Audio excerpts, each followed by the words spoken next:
New Ring Road residents and former opposition MPs demand the release of citizens and former MP of the DP, Clevis Baliu, being held at police station number 6 following collisions with police during this morning's protests. From May 8 to 9 in Tirana, a summit of Western Balkan leaders will be held as organised by President Ilir Meta.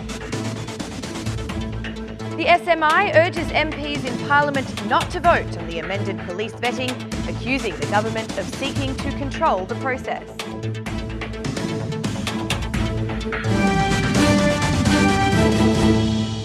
It's 6 o'clock on Tuesday, the 7th of May 2019. Good evening and thank you for tuning in to RTV Ora's English edition.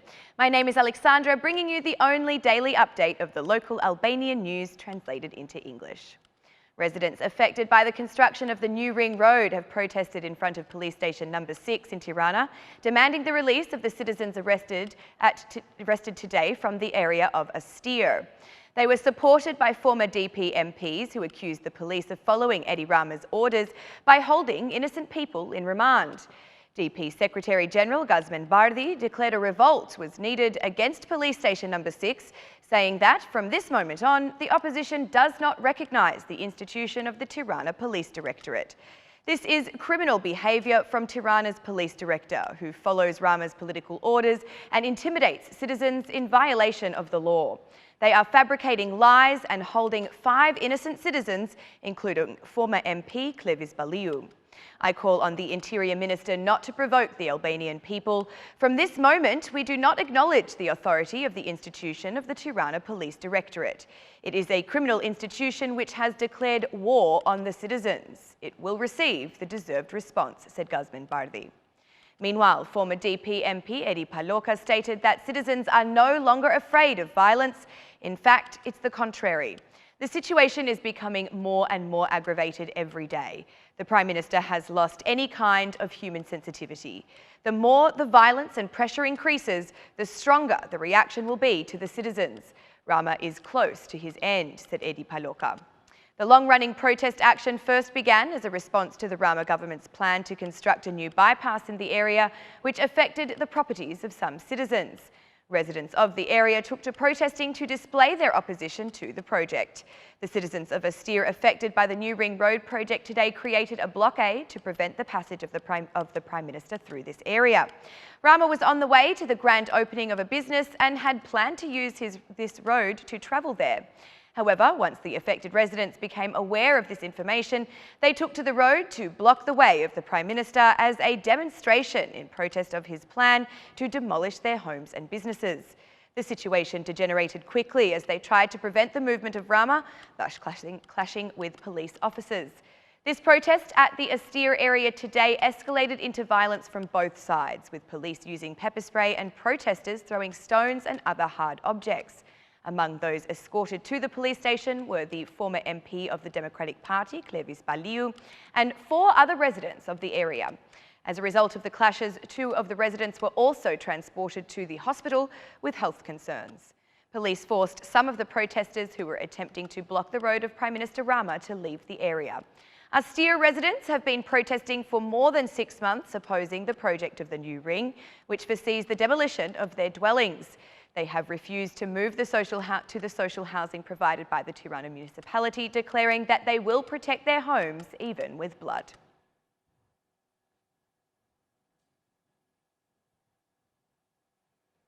From May 8th to 9th, President Ilir Meta will host the 7th summit of the Bordo-Briuni process in Tirana, which has taken place each year since 2010 in each of the member states of the Western Balkans. This year's summit aims to convey the strong aspirations of participating countries to be integrated into the European Union. The Bordo-Briuni process includes the countries Albania, Croatia, Slovenia, Bosnia and Herzegovina, Kosovo, Montenegro, North Macedonia and Serbia. Their presidents will be joined by guests of honour such as the President of Poland, Chief of the EU Foreign Affairs and Vice President of the European Commission. The Bordo-Briuni summit coincides with Europe Week, and for this reason, the European Union's Foreign Policy Chief, Federica Mogherini, will also be joining. However, some leaders of the Western Balkan countries, especially Serbia's Aleksandar Vučić and Bosnia's Serb leader Milorad Dodik, are expected to be greeted by protests in Tirana, organised by the Vetvendosia movement. The protest of the Vettvendosje movement will take place tomorrow on Wednesday at 6 p.m. The demonstration is expected to be a peaceful gathering, commencing from the Frashery Brothers Garden and progressing along the boulevard to the hotel where the leaders of the Western Balkan countries will be accommodated.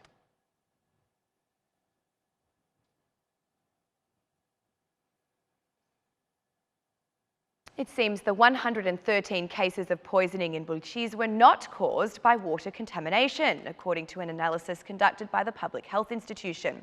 The result comes from one of the first microbiological analyses of the drinking water taken from the water supply network, which had been suspected of causing illness in the inhabitants of the old neighbourhood in Bulqiz. The sample was provided by the Infectious Disease Service of the local healthcare unit in Bulqiz to the Public Health Institution laboratory. The sample was tested for microbial contamination, however, this resulted as negative. Further samples will need to be analysed before a more conclusive response can be given as to the cause of the symptoms suffered by Bulqiz's citizens. As such, the Public Health Institution specialists in the area have been collecting samples from different points along the water supply network.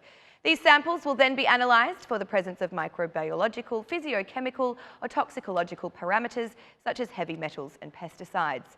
The results are expected to be released in the coming days.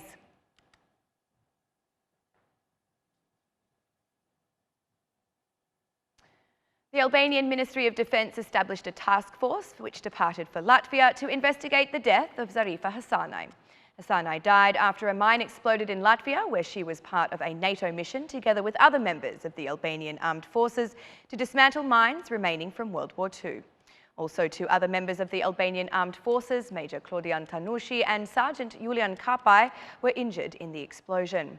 The task force is comprised of representatives from the Intelligence and Security Agency, the Military Police and the Ministry of Defence Inspection Department, who will work on gathering evidence and determining the circumstances of the event.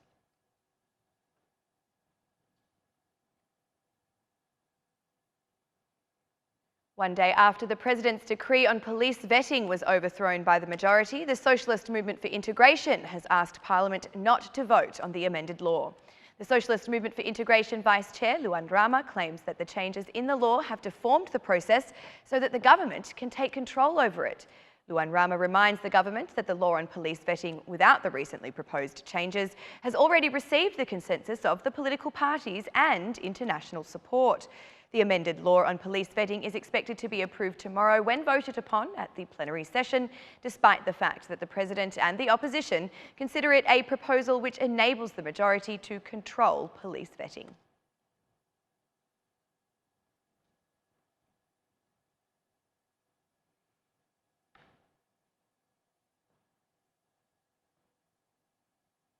For the past few months, since the traffic light was destroyed, residents of Neighbourhood 13 in Durrës have faced difficulty in passing the bridge of Shkozet Plepa.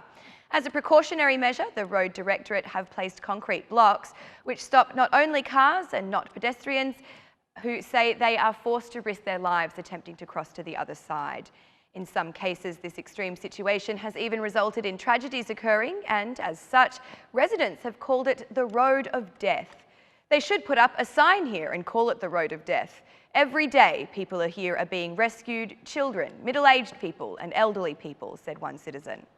Therefore, they require the repair of traffic lights, the removal of the concrete blocks and the construction of an overpass. There must be an overpass here, given that people are dying every day, said one citizen.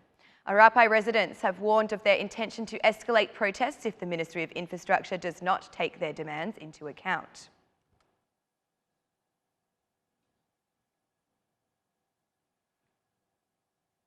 Taste and tradition came together for the second edition of the gastronomy festival, Leisure Cooks, which was held in the namesake town today.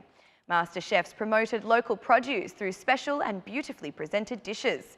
A region mostly oriented towards agro-tourism, gastronomy has become part of the tourist offerings for leisure.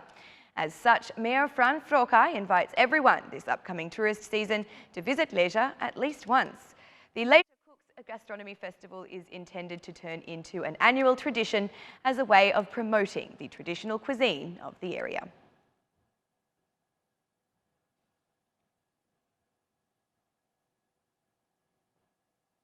And that's the news across the country today. Thank you for watching our English edition this evening, and be sure to join us again every Monday to Saturday at 6 p.m. for the latest news from Albania.